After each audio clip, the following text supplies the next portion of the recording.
प्राचीन भारत में अपनी सामाजिक, सांस्कृतिक, आर्थिक उपलब्धियों के कारण गुप्त काल को स्वर्णिम काल के रूप में जाना जाता है। आज के इस वीडियो में हम गुप्त काल को समझेंगे तथा उत्तर प्रदेश से इसके संबंध पर भी चर्चा करेंगे। नमस्कार, मैं कुणाल आप सभी का संस्कृति पीसीएस यूट्यूब चैनल पर स्वागत करता हूं। चलिए इसी क्रम में आगे बढ़ते हुए देखते हैं कि हमारी क्लास आज की किस प्रकार रहने वाली है। तो आज बहुत ही महत्वपूर्ण चीजें हमें जाननी है। गुप्त काल के बारे में जानेंगे, उत्तर प्रदेश से यह किस प्रकार संबंधित है, गुप्त शासक कौन कौन से महत्वपूर्ण है, उनकी क्या क्या उपलब्धियां हैं और गुप्त काल की क्या विशेषताएं हैं। तो प्रत्येक पर हम लोग बढ़िया से चर्चा करेंगे, लेकिन इस चर्चा से पहले यह भी जरूरी है कि हम एक प्रश्न समझ लें जो इस खंड से हमसे पूछा जा सकता है। तो बता रहे हैं कि स्वर्ण काल के रूप में गुप्त काल का वर्णन करते हुए उत्तर प्रदेश में गुप्त शासकों की भूमिका का उल्लेख कीजिए। अब महत्वपूर्ण प्रश्न है और कई सारे डायमेंशन है। जैसे कि आपसे सीधा इसने गुप्त काल नहीं पूछा, आपसे इसने स्वर्ण काल पूछा है, यानी कि यह कह रहा है कि कैसे गुप्त काल स्वर्ण काल है, आपको यह बताना है। तो यहाँ पे आपके लिए एक प्रश्न हो गया। उसके बाद आपको यह भी बताना है कि उत्तर प्रदेश में गुप्त शासकों की क्या भूमिका रही। भूमिका इन द सेंस कि उनके सांस्कृतिक कार्य क्या थे, किस प्रकार से उन्होंने उत्तर प्रदेश को, समाज को आगे बढ़ाया, उसमें नई नई विशेषताओं को शामिल किया।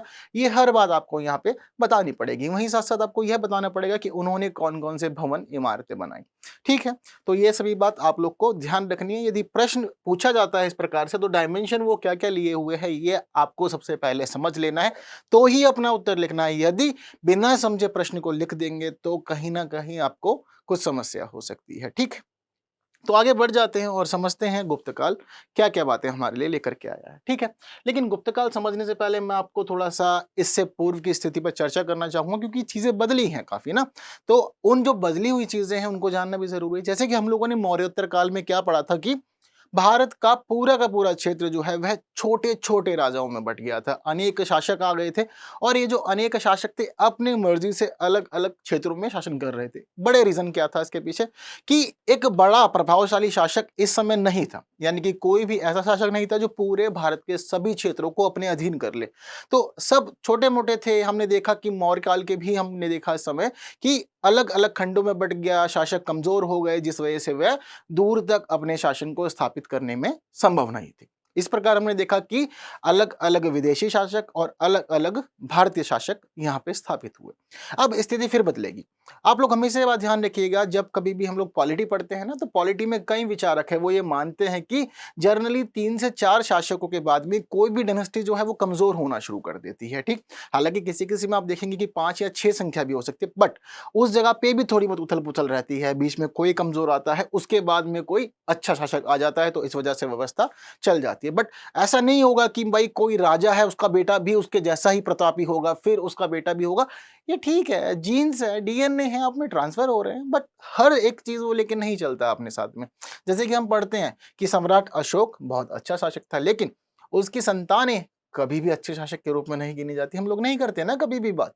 तो वही वाली स्थिति है। हम कहते हैं कि अकबर अच्छा था, लेकिन उसी का ही एक वंशज औरंगजेब क्या उसकी नीतियों का पालन कर रहा होता है? नहीं कर रहा होता है। सेम कंडीशन हम लोगों ने मराठाओं में भी देखी और वही सेम कंडीशन हमने मौर्य में, मौर्योत्तर में और गुप्त में भी समझेंगे।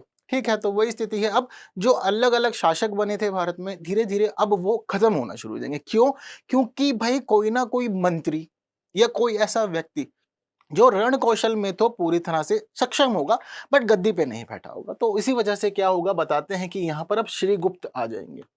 कब की बात कर रहे हैं हम लोग? 240 से 280 ईस्वी की। यानी कह रहे हैं कि तीसरी शताब्दी जैसे जैसे अब खत्म होने लगी, उसी समय क्या होगा कि गुप्त काल का उत्थान होगा और इसकी स्थापना हो जाएगी।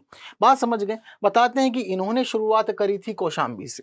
अब ऐसा क्यों किया होगा कि अब इसको लेकर के प्रॉपर तो कहीं पे स्टेटमेंट नहीं मिलता। ऐसा भी माना जाता है कि कुछ लोग कहते हैं कि जो गुप्त थे ये वैश्य थे, कुछ लोग ये भी मानते हैं कि ये क्षत्रिय थे, कहीं कहीं पे कुछ और उल्लेख मिलता है। तो प्रॉपर जो प्रमाणिक मान्यताएं हैं, जो भी बातें हैं, वो हमें कहीं पर सिमिलैरिटी के साथ नहीं मिल रही है, विविधताएं बहुत सारी हैं।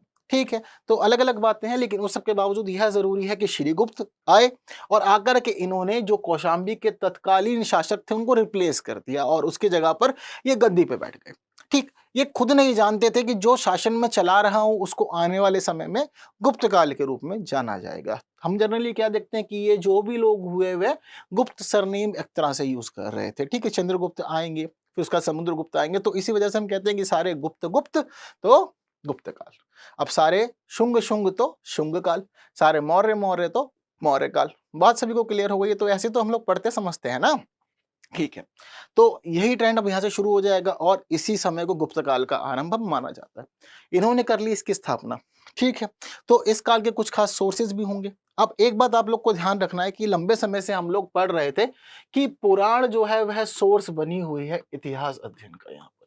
ठीक है, पुराण को लेकर के मैं आपको क्लियर बताता हूं कि अब की बार प्री एग्जाम में एक सीधा क्वेश्चन आया था और पुराण से ही बातें पूछी गई थी। ठीक है, तो पुराण को लेकर के जनरली लोग कंफ्यूज रहते हैं, लेकिन पुराण हमें कब से कब तक जानकारी देता है? तो मौर्य काल से लेकर के पता लगता है कि गुप्त काल तक की जानकारी ही हमें अलग अलग पुराणों में मिलती है।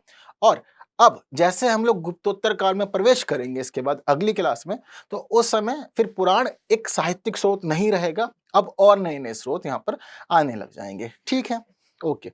अब हमें यहाँ पता लग रहा है कि गुप्त वंशावली के जो परिचय है ना, हम लोग नहीं जानते थे। हम लोग कुछ जानते हैं इतिहास के बारे में? नहीं, हम नहीं जानते। ठीक है, हाँ मत करिए, ना करिए, क्योंकि इसके पीछे एक कॉन्सेप्ट है, एक कारण है।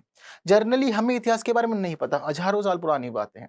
हमें कौन बताता है? हमें हमारे पुरातात्विक साक्ष्य और साहित्यिक साक्ष्य बताते हैं, लेकिन इनको डिकोड करने का कार्य हमारे इतिहासकारों ने किया है। तो वो जो बातें लेकर के आए हैं वो ही हमें बता रहे हैं।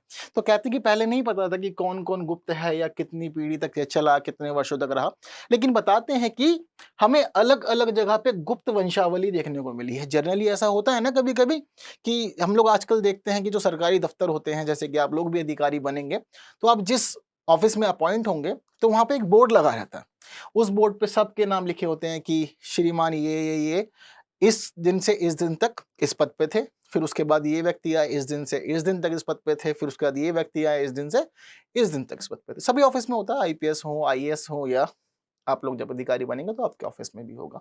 ठीक है, तो वही स्थिति यहाँ बताते हैं कि गुप्त वंशावली पूरी तरह से लिखवाई गई। कहाँ कहाँ लिखवाई गई? तो बताते हैं कि समुद्रगुप्त ने भी लिखवाई, इसके अलावा कुमार गुप्त ने लिखवाई और स्कंद गुप्त ने भी लिखवाई। ये सारे गुप्त वंश के ही लोग हैं।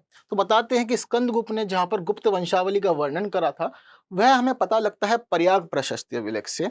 इसी का ही है समुद्रगुप्त, या बहुत अधिक प्रसिद्ध है ये अभिलेख। तो आप लोग को पता होना चाहिए इसके बारे में, क्योंकि पूछा जा सकता है। और नाम देखिए आप, क्या लिखा हुआ है? प्रयाग। आपके उत्तर प्रदेश का ही महत्वपूर्ण क्षेत्र है, तो ऐसी स्थिति में तो यह अभिलेख और अधिक महत्वपूर्ण हो जाता है। तो बता रहे हैं कि समुद्रगुप्त ने अपना प्रयाग प्रशस्ति अभिलेख लिखवाया, वहां गुप्त वंशावली के बारे में बताया। लेकिन एक बात आप लोग को और समझ लेनी है कि जिस समय समुद्रगुप्त ने इस प्रयाग प्रशस्ति को लिखवाया होगा ना, उस समय इसने अपने काल तक की बातें ही मुख्य रूप से लिखवाई होंगी, क्योंकि हमें नहीं पता ना कि अब हमारे बाद क्या रहेगा, तो हम अपने काल तक की बात लिखवाएंगे। उसके बाद अब जैसे जैसे बाकी बात के लोग आएंगे, वो लोग भी उसमें चीजों को ऐड ऑन करेंगे। बात क्लियर है? तो ऐसे हमें पता लगता है फिर कुमारगुप्त ने क्या किया? विलसड़ स्तंभलेख लिखवाया, और विलसड़ स्तंभलेख में इसने अपने पद तक जितने भी हुए गुप्त शासक उन सबको क्रमबद्ध करवा दिया। फिर स्कंदगुप्त आए, तो उन्होंने क्या किया? इन्होंने लिखवाया भीतरी स्तंभलेख, और भीतरी स्तंभलेख में पूरी वंशावली इन्होंने स्थापित कर दी। और ये बात आप लोग को ध्यान रखना है कि स्तंभगुप्त जो है यह है गुप्त काल का अंतिम महत्वपूर्ण शासक माना जाता है। इसके बाद में मानते हैं कि जो शासक रहे वह योग्य नहीं थे। तो धीरे धीरे क्या होगा कि गुप्त शासन जो है वह अब कम क्षेत्र में सीमित हो जाएगा, उसका भौगोलिक क्षेत्र धीरे धीरे कम होगा। और हमें पता लगता है कि एक समय तक हम देखते हैं एक बड़ा क्षेत्र गुप्त काल में कवर किया गया था गुप्त शासकों के द्वारा, लेकिन धीरे धीरे फिर इसका जो क्षेत्र है ये अब कम होगा और बाद में एक क्षेत्र पर सिमट करके यह पूर्णतः समाप्त हो जाएगा। बात इतनी क्लियर है सभी लोग को? योग्य शासक बड़ा और विस्तृत साम्राज्य, अयोग्य शासक धीरे धीरे सिकुड़ जाएगा और समाप्त हो जाएगा। बात क्लियर है आप लोग को? ओके। तो ऐसे ही बहुत सारे अभिलेख जो थे वह गुप्त शासकों ने खुदवाए। कहाँ खुदवाए? जहां जहां तक इनका शासन था। जो अपनी भूमि है, तो भाई अपनी भूमि में तो हम कुछ भी कर सकते हैं ना, फिर हम तो राजा हैं। अब जब हम राजा हुए तो मर्जी हमारी होगी, तो हमारा जहां मन करेगा हम एक आधा अभिलेख, एक स्तंभ लेख सब खुदवा देंगे। बताएंगे आने वाली जनरेशन को कि किसी ने शासन किया था और इतना प्रतापी था कि उत्तर से दक्षिण और पूर्व से पश्चिम इतना बड़ा क्षेत्र उसने कवर किया था। इतनी बात सभी को क्लियर है? ठीक है। लेकिन हम लोग की क्लास और जो हम लोग अध्ययन कर रहे हैं ये क्यों? क्योंकि आपको उत्तर प्रदेश में अधिकारी बनना है, और हम लोग की जो मेन तैयारी है ये तो यूपी स्पेशल पेपर 5 की है। बात क्लियर है? तो इसी क्रम में जरूरी है कि हम उन्हीं अभिलेखों को देखें जो अभिलेख मुख्य रूप से हमें उत्तर प्रदेश में मिली हैं। तो कौन कौन से मिले हैं बताते हैं कि यहाँ से कई महत्वपूर्ण अभिलेख मिले हैं, जिनकी संख्या अगर हम देखें तो 7 है। बात क्लियर है। तो अब इन सातों के सातों अभिलेखों को चाहे तो आप स्क्रीनशॉट के रूप में सेव कर लीजिए या फिर अपने रजिस्टर में नोट डाउन कर लीजिए, क्योंकि जब एग्जाम में जाइएगा तो जरूर लिख के आइएगा, एग्जामिनर को बहुत अच्छा लगेगा उसके बाद में। ठीक है, तो कहाँ कहाँ पर है देखते हैं। एक है विल्सण अभिलेख, ठीक, कहाँ पे है ये? एटा में है। गढ़वा अभिलेख प्रयागराज में है। करमंडंडा अभिलेख फैजाबाद में है। मनकुंवर अभिलेख प्रयागराज में। मथुरा शिलालेख मथुरा में। भित्री स्तंभ लेख गाजीपुर और कहोम स्तंभ लेख गोरखपुर। ये सभी लेख आप लोग को पता होनी चाहिए। क्यों? पहला महत्वपूर्ण रीजन तो देखो यह है कि ये हमें गुप्त काल की बहुत सारी जानकारी देते हैं और बताते हैं कि किस प्रकार उन लोग का समाज था, शासन था और कैसे कैसे उस समय संस्कृति आगे बढ़ रही थी और शासक जो था उसकी क्या नीतियां थी और उसके क्या क्या संदेश थे, तो इसी के माध्यम से दिए जाते थे। अब ऐसा तो नहीं होगा ना, अब जैसे हम लोग आज के टाइम में देखते हैं कि हमारे प्रधानमंत्री कहीं पे लोगों से बात करते हैं तो कैसे कर लेते हैं? मन की बात के माध्यम से, है ना? रेडियो पे चल रहा है, टीवी पे चल रहा है, प्रधानमंत्री मन की बात कर रहे हैं। दरअसल वो मन की बात नहीं, उनका एक संदेश होता है जो चाहते हैं कि लोगों तक पहुंचे। ठीक है। ठीक इसी प्रकार हम देखते हैं कि कहीं अगर चाहते हैं प्रधानमंत्री तो वह चाहें कि यदि पब्लिक से डायरेक्ट इंटरेक्शन करना है, उनके सामने खड़े होकर बोलना है, तो क्या होता है? एक जनसभा रखवाई जाती है। वह विशाल भी हो सकती है, छोटी भी हो सकती है, लेकिन जब आप प्रधानमंत्री हो तो बहुत विशाल जनसभाएं आपके लिए आयोजित की जाती हैं। तो वहां वे सामने खड़े होकर सारी बात बोलते हैं, संदेश दे देते हैं।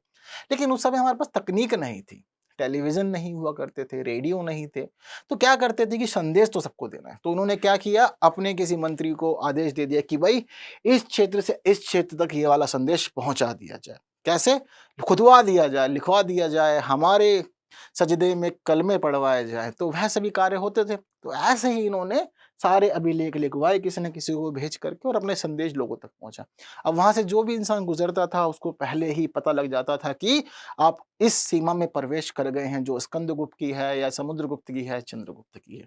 उन्हीं अभिलेखों से पता लगता था, स्तंभ लेखों से पता लगता था। बात क्लियर है? तो सभी को नोट डाउन कर लीजिए, बेहद महत्वपूर्ण है और हमें अनेक जानकारियां इस काल की दे रहे हैं। आगे बढ़ जाते हैं और बातों को समझते हैं। जैसे कि बताते हैं कि यह जो अभिलेख है ये हमें बता रहे हैं कि श्रीगुप्त ने महाराज की उपाधि धारण की थी। ये बताते हैं कि एकमात्र ऐसा शासक था, पहला तो है ही है इसलिए महत्वपूर्ण है, लेकिन बता रहे हैं कि महाराज की उपाधि बाद में और लोग धारण नहीं करते। ठीक है, क्या बताते हैं कि जो महाराज की उपाधि श्रीगुप्त ने धारण की, लेकिन चंद्रगुप्त प्रथम जो था वह ऐसा शासक था जिसने उपाधि को थोड़ा बदल दिया।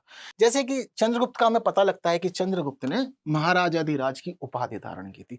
ये आपको मैं हर क्लास में बताता हूँ जनरली कि उपाधि में अलग अलग टर्म लोग यूज कर रहे हैं। क्यों? क्योंकि वे दिखाना चाहते हैं कि हमारा कौशल अधिक है, हमारा क्षेत्र अधिक है और हम बड़े राजा हैं। अलग अलग उपाधियां, जैसे कि अशोक के समय हमने सुना था चक्रवर्ती चल रही थी बहुत अधिक, और उसके बाद में विक्रमादित्य प्रचलित हो जाती है। अब इन्होंने महाराजाधिराज शुरू कर दिया। अब सबको अच्छा लगता है ना कि आप डायरेक्ट नाम नहीं लेंगे, किसी को सीधा नाम लेके बुला लीजिए आप, जैसे कि इनका नाम चंद्रगुप्त है। अब आप दरबार में आवाज लगा रहे हैं, बता रहे हैं कि महाराज पधार रहे हैं, वो महाराज है, आपने क्या कह दिया कि महाराज चंद्रगुप्त पधार रहे हैं, तो थोड़ा मजा नहीं है। अब इसी में आप 3-4 लाइनें जोड़ दीजिए और वर्ड बढ़ा दीजिए, तो अब आप क्या बोलेंगे? मामूलाइजा होशियार, महाराज अधिराज, चक्रवर्ती सम्राट, भूमि विजयी, कौन? चंद्रगुप्त पधार रहे हैं। तो उसको चलते चलते में बड़ा अच्छा लगेगा, फिर थोड़ी सी छाती चौड़ी हो जाएगी और फिर वो और खुल के चलेंगे कि हाँ कुछ किया है हमने जीवन में, कुछ अचीवमेंट्स हैं हमारी जिनको इस प्रकार से बताया जा रहा है। तो सबके साथ में ऐसे ही हुआ करता था। ठीक है बात। तो चंद्रगुप्त ने कौन सी उपाधि ली थी? महाराज अधिराज की। पता होना चाहिए, जनरली क्वेश्चंस पूछ लिए आते हैं, आप लोग अच्छे से डिस्क्राइब भी कर सकते हैं लिखने की अगर बात आती है तो। बाद में क्या हुआ कि जो महाराज की उपाधि जैसे कि श्रीगुप्त ने धारण की थी, अब इसका टर्म बदल दिया गया। अब महाराज, अब आप खुद सोचिए कि महाराज और महाराज अधिराज कौन सा ज्यादा अच्छा लग रहा है? अपने आप में अच्छा लगेगा महाराज अधिराज। तो अब चंद्रगुप्त के बाद जो लोग आएंगे ना वो सोचेंगे कि क्या लेना है इस उपाधि को, इसमें मजा नहीं आ रहा है, महाराज नहीं महाराजाधिराज कहलाएंगे तो ज्यादा अच्छा लगेगा। तो इसी प्रकार अब जो महाराज वाली उपाधि है यह दे दी जाएगी छोटे छोटे शासकों को या इनके अधीन जो सामंत होंगे उन लोगों के लिए इसको दे दिया जाएगा। और जो शासक कहलाएंगे वह महाराजाधिराज, विक्रमादित्य, परम भट्टारक, ऐसी ऐसी उपाधियां वो लोग स्वीकार करने लगेंगे। ठीक है। बताते हैं कि चंद्रगुप्त प्रथम ने मगध की सीमा को काशी और कौशल तक बढ़ा दिया था, यानी कि बताते हैं कि उत्तर प्रदेश का एक बड़ा क्षेत्र अब इसके अधीन आ गया था। जनरली हम लोग जब भी हिस्ट्री पढ़ेंगे तो हमें एक कॉमन चीज सब जगह देखने को मिलेगी कि जो उस वंश का पहला शासक होगा वो कम समय राज करेगा। हालांकि कहीं कहीं पे इसके अपवाद हैं, कुछ पहले शासक जो संस्थापक रहे उन्होंने थोड़ा लंबा कर लिया शासन, लेकिन उस सब के बावजूद हम हमेशा से ये देखते हैं कि जो पहला शासक होता है उसकी काल अवधि कम रहती है। ठीक है, तो मुख्य कार्य जो होंगे, इनका काम बस इतना था कि ये इसकी स्थापना कर देंगे।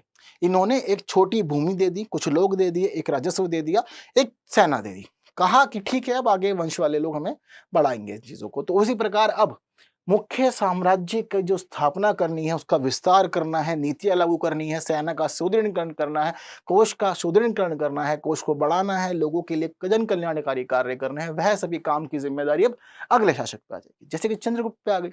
चंद्रगुप्त ने अपने पूरे के पूरे शासन को अब दूर दराज तक फैलाया। इसने अनेक अभियान किए, युद्ध लड़े, हराया अन्य शासकों को और उनके क्षेत्र को अपने शासन में मिला लिया।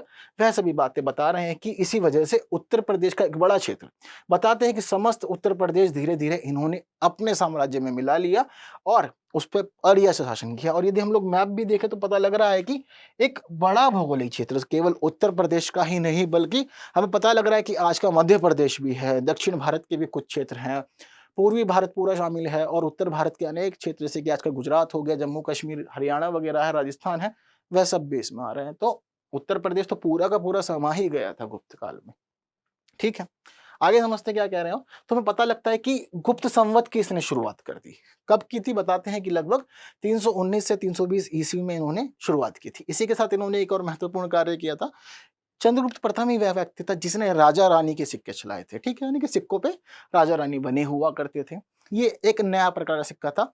हालांकि यह भी बताते हैं कि यह काल इस मामले में भी महत्वपूर्ण है कि इन्होंने सोने के सिक्के चलाए थे, बहुत बढ़िया से। अच्छी क्वालिटी के जो सिक्के देखने को मिलते हैं वह गुप्त काल में देखने को मिलते हैं।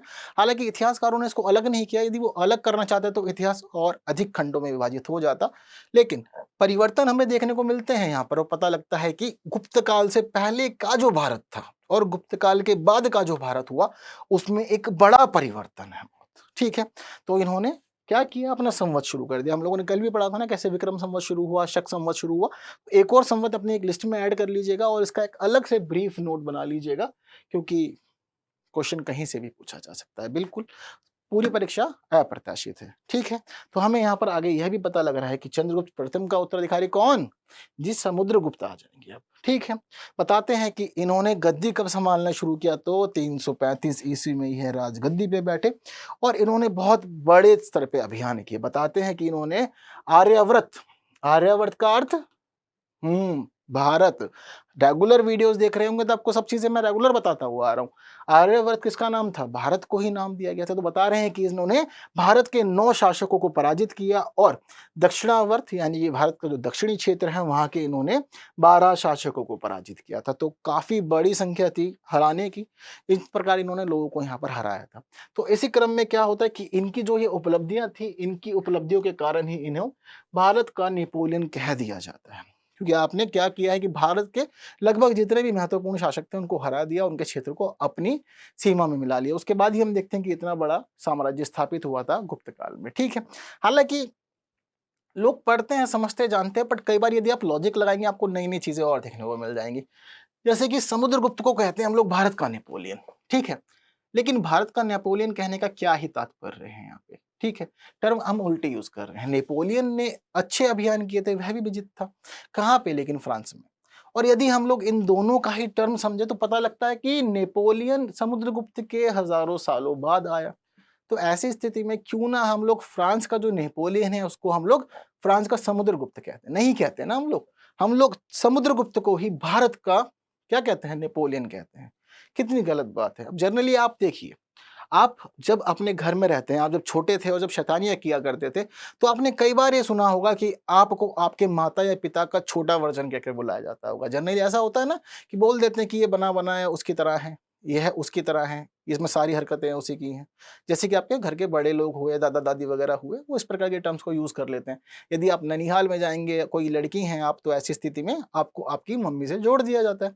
ठीक उसी प्रकार यदि हम पूरा का पूरा टर्म समझे यहाँ पर, तो कहीं ना कहीं जरूरी यह होता था कि हम लोग समुद्रगुप्त को भारत का नेपोलियन ना कह करके नेपोलियन को फ्रांस का समुद्रगुप्त कह सकते थे, लेकिन ऐसी गड़बड़ क्यों हुई? तो देखो, मेरी एक लाइन है जो जनरली मैं लोगों को बोल देता हूँ, वो यह है कि भाई जिसकी कलम होती है ना, तो वो अपनी बात ही लिखता है। तो ठीक इसी प्रकार से हमने कहावत सुनी है, जिसकी लाठी उसी की भैंस। तो जिसकी कलम उसी का ही इतिहास। अधिकांश इतिहास जो था हम लोग का, वह किसने लिखा है? सारे विदेशी लोग ही थे। तो इन्होंने, अंग्रेज लोगों ने जिस प्रकार से इतिहास लिखा, तो कहीं ना कहीं इन्होंने अपनी चीजों को भी इस प्रकार शामिल किया। और जिस प्रकार से फ्रांस के नेपोलियन को फ्रांस का समुद्रगुप्त होना चाहिए था, लेकिन इन लोगों ने भारत के समुद्रगुप्त को भारत का नेपोलियन बना दिया है। बात क्लियर है सारी की सारी? ओके, तो सारी चीजें क्लियर हैं आप लोग को, तो आगे चलते हैं और चीज समझते हैं। कंट्रोवर्सी में नहीं जाना, बट एक इस प्रकार के लॉजिक क्या होते हैं, हमारे जो कंसेप्ट होता है, जो हमारी स्टडी होती है, उसको और अधिक कंसोलिडेट कर देती है। थोड़ा सा रैशनल होना चाहिए, चीजों को थोड़ा सा समझो, तर्क लगाओ अपने अपने, बहुत अच्छे से समझ आएगा इतिहास। और जब आप समझेंगे कि परिस्थितियां क्या थी और किस परिस्थिति ने किसी राजा को बहुत अच्छा बनाया, और वह क्या परिस्थितियां थी जिसने किसी शासक को गिरा दिया, अर्श से फर्श पे ला दिया, तो बहुत सारी चीजें पता लगती है। हमें पता लगता है कि समुद्रगुप्त का ही दरबार था जिस समय इन्होंने हरिशेन को आश्रय दिया। हरिशेन ने अनेक रचनाएं की है जो हम लोगों ने पढ़ी है। ठीक, तो बताते हैं कि हरिशेन इनके दरबार में था, और बताते हैं कि इसके द्वारा ही प्रयाग प्रशस्ति लेख की रचना की गई थी। कहते हैं कि जिस समय इसने प्रयाग प्रशस्ति लेख की रचना की, उसमें समुद्रगुप्त के अभियानों को लिखा बढ़िया से, और इसने जब लिखा तो उसी वजह से हमें पता लगता है कि इस प्रकार के अभियान समुद्रगुप्त ने किए थे। हमें यह भी पता लगता है कि उत्तरापथ यानी कि भारत का जो उत्तरी क्षेत्र है, उसके 12 राज्यों में से जो 4 थे, वह तो उत्तर प्रदेश के भौगोलिक क्षेत्र में शामिल थे। ठीक, मतलब जो आज का भौगोलिक क्षेत्र है, अगर हम उसके आधार पे इतिहास समझ रहे हैं, तो पता लग रहा है कि उत्तरापथ के पूरे 12 राज्यों में से 4 राज्य आज की ही भौगोलिक सीमा में शामिल थे, और अलग अलग राजा हुआ करते थे इस समय, जिन पर फिर ये लोग विजयी हुए, और उसके बाद उनको अपने क्षेत्र में मिला लिया इन्होंने। बात क्लियर है? तो इसी प्रकार से यहाँ पर ये जो लाइन है, ये इसीलिए आ गई है कि अब जिस प्रकार इन्होंने अभियान किए, विजय प्राप्त की, तो पूरा का पूरा उत्तर प्रदेश इनके अधीन हो गया। आगे हमें पता लग रहा है कि इसके बाद चंद्रगुप्त द्वितीय आ जाएंगे, और चंद्रगुप्त द्वितीय भी बहुत अच्छे शासक माने गए गुप्त काल के। बात क्लियर है? तो हमें यहाँ पर पता लगता है कि सर्वाधिक महत्वपूर्ण और शक्तिशाली शासक था चंद्रगुप्त द्वितीय। ठीक है, तो दोनों में कंफ्यूज नहीं होना है, नाम सेम है, चंद्रगुप्त, जो श्रीगुप्त के बाद आए। मुख्य और वास्तविक संस्थापक कहते हैं, साम्राज्य विस्तार उन्होंने ही शुरू किया और बाकी कार्य किए, लेकिन चंद्रगुप्त द्वितीय समुद्रगुप्त के बाद। ठीक है, थोड़ी इनसे संबंधित बातों को समझ लेते हैं, तो पता लग रहा है हमारे को कि इनकी जो चंद्रगुप्त की प्रथम ज्ञात तिथि है, बताते हैं कि विक्रम संवत 61 या 380 ईस्वी है वो। ठीक, यहाँ पर ये भी बता रहे हैं कि यह तिथि जो है, यह मथुरा स्तंभ लेख से मिल रही है, जो किसका है? चंद्रगुप्त द्वितीय का ही है। आगे हमें पता लग रहा है कि यह जो मथुरा अभिलेख है, मथुरा स्तंभ लेख है, इसको इन्होंने अपने शासन के 5वें वर्ष में खुदवाया था। साथ साथ ये भी पता लग रहा है कि जो चंद्रगुप्त द्वितीय का शासनकाल है, वह 375 ईस्वी लिखा हुआ है। ठीक है, अब ये देख रहे हैं हम लोग, पता लग रहा है कि जो मथुरा स्तंभ लेख है, उसको हम लोग 380 ईस्वी से समझते हैं, तो यहाँ पर 375 ईस्वी इन्होंने अपना शासनकाल लिखवाया, यानी कि इतिहासकारों ने इसी को ही रिलेट करा कि भाई स्तंभ लेख जो है, यह 380 का है, शासन 375 है, तो शासन के 5वें वर्ष इन्होंने इसको खुदवा दिया था, तैयार करवा दिया था। ठीक है, यहाँ पर यह पता लग रहा है कि जो चंद्रगुप्त द्वितीय है, उसकी अंतिम तिथि मानी जाती है गुप्त संवत के हिसाब से 93 और ईस्वी के हिसाब से 412। क्लियर है बात? हालांकि चंद्रगुप्त द्वितीय का शासनकाल बहुत अधिक महत्वपूर्ण था। कहते हैं कि इनके दौरान राजनीतिक और सांस्कृतिक दोनों ही कार्य बहुत महत्वपूर्ण हुए। इन्होंने अपने शासनकाल में अनेक कवियों को प्रश्रय दिया, संस्कृति को बढ़ाया, अलग अलग मंदिर बनवाए। जी हाँ, मैं आप लोग को लंबे समय से पढ़ा रहा हूँ, जितनी भी क्लासेस ले रहा हूँ, मैंने आपको हर बार यह बताया है कि मंदिरों का स्वरूप हमें गुप्तकाल में देखने को मिलेगा। हालांकि उतने अच्छे मंदिर नहीं होंगे जो हम लोग आज देखते हैं कि बढ़िया से अच्छे सजे हुए हैं, बातें लिखी हुई हैं और बड़ा शिखर रखते हैं, वो नहीं बने। अभी मंदिर घर की तरह। नहीं याद है? चले जाओ वापस से और देखो वीडियो सेक्शन में आके, आर्ट एंड कल्चर में मंदिर वाली, जिसमें मैंने आप लोग को बताया कि कैसे कैसे मंदिर बने थे, और मुख्य रूप से सारा कार्यक्रम गुप्त काल से संबंधित है। हमारे भगवान भी जो असली रूप है ना, वो भी अब इसी काल में लेंगे। जो आज हम जानते हैं ना, इनको शिव के नाम से जानते हैं, कृष्ण के नाम से जानते हैं, या जो हमारी देवियां हैं, उन सभी को हमने इसी काल में पढ़ा है आकर के। हमें यहीं आके पता लगता है कि रुद्र कैसे दिखते हैं, कैसे दिखते हैं कृष्ण, कैसे दिखते हैं विष्णु। सभी बात क्लियर है आप लोग को? तो इससे पहले हम लोग नहीं जानते थे, बस पूजा पाठ चल रही थी, आराधना उनकी हो रही थी। आगे बता रहे हैं यहाँ पर कि चंद्रगुप्त द्वितीय का एक अन्य नाम देव भी है। हमें अलग अलग जो स्तंभ लेख हैं, अभिलेख हैं, वहां पर देव नाम का एक शासक मिलता है, और बताते हैं कि जो देव शासक था यह बहुत अधिक पराक्रमी था और काफी इसने क्षेत्र जीते। तो बताते हैं कि वहां नाम जो मिलता है वह देवगुप्त, देवराज, देवश्री आदि आदि ऐसे ही नाम देखने को मिलते। हालांकि चंद्रगुप्त द्वितीय ने महत्वपूर्ण उपाधियां धारण की। बता रहा हूं ना जी कि क्या हुआ था कि चंद्रगुप्त प्रथम ने कौन सी उपाधि ली थी? महाराज अधिराज। श्रीगुप्त की महाराज हुआ करते थे। ठीक उसी प्रकार बताते हैं कि चंद्रगुप्त द्वितीय ने कई महत्वपूर्ण उपाधियां धारण की, जिसमें विक्रमांक, विक्रमादित्य, परम भागवत इत्यादि इत्यादि शामिल है। हालांकि परम भागवत को इतिहासकार यह समझते हैं कि यह वैष्णव मत का अनुयायी था, यानी कि यह भगवान विष्णु से संबंधित था और उसी धर्म के प्रचार प्रसार के लिए इसने अपने शासनकाल में कार्य किए थे। तो ऐसी छोटी छोटी चीजों पे काफी रिसर्च हुई है, जिससे हम लोग को एक बड़ा हिस्ट्री अब समझने पढ़ने को मिल गया है। इतनी बात क्लियर है आप लोग को? ठीक है, बताते हैं कि चंद्रगुप्त द्वितीय ने वाकाटकों का सहयोग लिया। अब कोई अच्छा होता है, आपको देख के आए कि कोई बड़ा शासक है, अच्छा शासक है, पराक्रमी है। अब दो ही नीति है आपके पास में। पहली नीति है कि आप उसको शत्रु बना लें, उसके शासन पे आक्रमण कर दीजिए, या फिर उसको अपने पे आक्रमण करने के लिए आमंत्रित कीजिए, युद्ध होगा, लोग मरेंगे। या फिर दूसरी पॉलिसी है, आप जब पहले से ही जान गए हैं कि शासक अच्छा है और भाई वो जीत रहा है, नीतियां अच्छी हैं उसकी, तो मित्रता की संधि आप उससे कर सकते हैं। तो वही काम इन्होंने किया कि इन्होंने अपनी पुत्री की शादी करवा दी वाकाटक नरेश रुद्रसेन द्वितीय से। इसके बाद क्या हुआ? अब तो आप समधी समधी हो गए और ये आपके दामाद हो गए। तो ऐसी स्थिति में संबंध मधुर हो गया, मिलजुल के ये लोग रहने लगे। इतनी बात क्लियर है। तो बताते हैं कि भाई 2 शताब्दी तक पूरा का पूरा गुप्त शासन चला, सब इन्होंने कार्य किए और जनरली ऐसा ही होगा। लगभग लगभग हम देखते हैं कि 200 साल का टर्म हम लोग हिस्ट्री में पढ़ते हैं कि इतने समय तक ही एक डिनेस्टी सर्वाइव करती है बढ़िया से।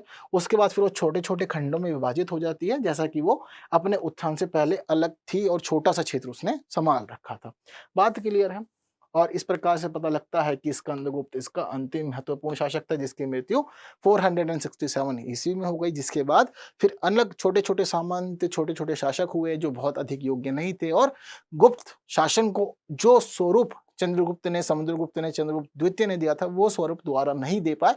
जिसके बाद हम लोगों ने देखा कि भारत में भूमि की लड़ाई के अंदर ये शासक दब गए और इनका इतिहास फिर यहीं आकर के समाप्त हो जाता है। और फिर इसके बाद हमें अब नए नए शासक और देखने को मिलते हैं। बात क्लियर है? तो फिर भी ये बताते हैं कि 467 ईस्वी में स्कंदगुप्त का देहांत हो गया था, लेकिन भारत में गुप्त काल की जो मुख्य समाप्त तिथि मानी जाती है वह 550 ईस्वी मानी जाती है। कहते हैं कि अब इतने समय पे आकर यह पूरी तरह से खत्म हो गए थे और मगध फिर इनके हाथ से छूट गया था। मगध फिर दोबारा लड़ाई का केंद्र बनेगा और अब आगे अन्य लड़ाइयां शुरू हो जाएंगी। ठीक है, तो यह सारी महत्वपूर्ण जो बातें थी वह किससे संबंधित थी? गुप्त काल की, गुप्त शासकों से संबंधित थी। हमने समझा कैसे कैसे शासक आए, क्या क्या नीतियां थी, कैसे कैसे उन्होंने कार्य किए और किसको बहुत अधिक अच्छा माना जाता है और कौन अंतिम और कौन पहला शासक था। इतनी बात मैं उम्मीद करता हूँ कि यह सब तक को क्लियर हो गया होगा। लेकिन इन सबके काल में कुछ विशेषताएं भी महत्वपूर्ण है। जैसे कि हमें पता लगता है कि गुप्तकालीन विशेषताओं में पहली महत्वपूर्ण बात है राजा रानी के सिक्कों की। सोने के सिक्के चलाए इन्होंने। सोने के सिक्कों में आप लोग को एक बात समझ लेनी है कि इन्होंने सोने के सिक्के चलाए थे, लेकिन अन्य धातु के सिक्के भी यहाँ प्रचलन में थे। और सोने के सिक्के जो गुप्त काल के मिले हैं वो बहुत अधिक मात्रा में नहीं मिले हैं। ठीक है, तो ऐसी स्थिति में मानते हैं कि स्वर्ण काल था, सोने के सिक्के उन्होंने बनवाए थे पर बहुत अधिक नहीं थे। और एक बात हमें यह भी पता लगती है कि इनके द्वारा बनवाए गए सोने के सिक्के मुख्य रूप से विदेशी व्यापार में प्रयोग किए जाते थे, ना कि आम जनता के द्वारा। ठीक है, तो ये सभी चीजें आप लोग को नोट डाउन कर लेनी है। बताते हैं कि समुद्रगुप्त ने ऐसे सिक्के चलवाए थे जिन पे वीणा लेकर के बैठे हुए थे एक व्यक्ति। तो ऐसा माना जाता है कि समुद्रगुप्त म्यूजिक का प्रेमी था, उसको संगीत पसंद था। तो उसने अपने हाथ में वीणा लेकर के जिस प्रकार की आकृति, जो स्थिति उन लोगों ने दिखाई आगे, तो उसी को जो रचनाकार थे उस समय के, जो डिजाइन करते थे चीजों को, उन्होंने उसी को फिर सिक्के पे उकेर दिया था। तो बताते हैं कि जो व्यक्ति वीणा लिए बैठा हुआ है कोई और नहीं, एग्जैक्टली समुद्रगुप्त ही है। बात इतनी क्लियर है। हालांकि इसके साथ साथ ये बताते हैं कि पूरे गुप्त काल में साहित्य, विज्ञान, ज्योतिष, गणित और कला में तीव्र प्रगति हुई, यानी कि बहुत अधिक बड़ी ये सब चीजें, जैसे कि आपको मैं रेगुलर बताता हुआ भी आ रहा हूँ। तो इसी कारण से कहते हैं कि यह प्राचीन भारत का स्वर्ण काल है, यानी कि जो भी हुआ इसी काल में हुआ। अब स्वर्ण काल कैसे कैसे रहा यहाँ पर, यह बात भी आप लोग को बढ़िया से समझ लेनी है। ठीक है, तो इसी को समझने के लिए हम लोग आगे बढ़ते हैं और समझते हैं कि वह कौन कौन से कारण थे जिस वजह से गुप्त काल को स्वर्ण काल के रूप में जाना जाता है। तो बहुत महत्वपूर्ण बातें हैं, सभी को आप लोग नोट डाउन कर लीजिएगा। इसके पीछे पहला और महत्वपूर्ण कारण तो है इस काल के सिक्के। काफ़ी अच्छे सिक्के इन्होंने निकाले, जिसको हम लोग अभी आज देख पाए हैं, समझ पाए हैं। हालाँकि बहुत अधिक मात्रा में नहीं थे, ये बात आप लोग को ध्यान रखनी है। दूसरा महत्वपूर्ण कारण हम लोग यहाँ पे समझते हैं कि साहित्य को प्रश्रय देना, यानी कि इन्होंने अपने दरबार में अनेक कवियों को रखा, जिन्होंने साहित्य लिखे, जिसकी वजह से हमें जानकारी मिलती है। हरिसेन की जो पुस्तकें हैं, कृतियाँ हैं, वह हमेशा से ही गुप्त काल के लिए महत्वपूर्ण रही। इस काल में इन लोगों ने क्या किया, आर्किटेक्चर को बहुत अधिक बढ़ाया, यानी कि यहाँ पर वास्तुकला बढ़ी, और दूसरा हम लोग देखते हैं कि मूर्ति कला का भी इसमें बहुत अधिक विस्तार हुआ। दोनों ही चीज़ों का बहुत अधिक विस्तार होना है यहाँ पे, ठीक है। तो वास्तुकला का मुख्य जो संबंध है वह किससे है, वह मंदिरों से है।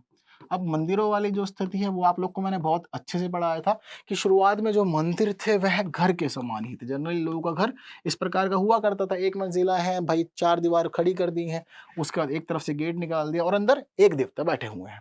लेकिन फिर धीरे धीरे इनको लगेगा कि नॉर्मल है, लोगों को दूर से दिखना चाहिए, सुधार होने चाहिए, अधिक आकर्षक बनाना चाहिए।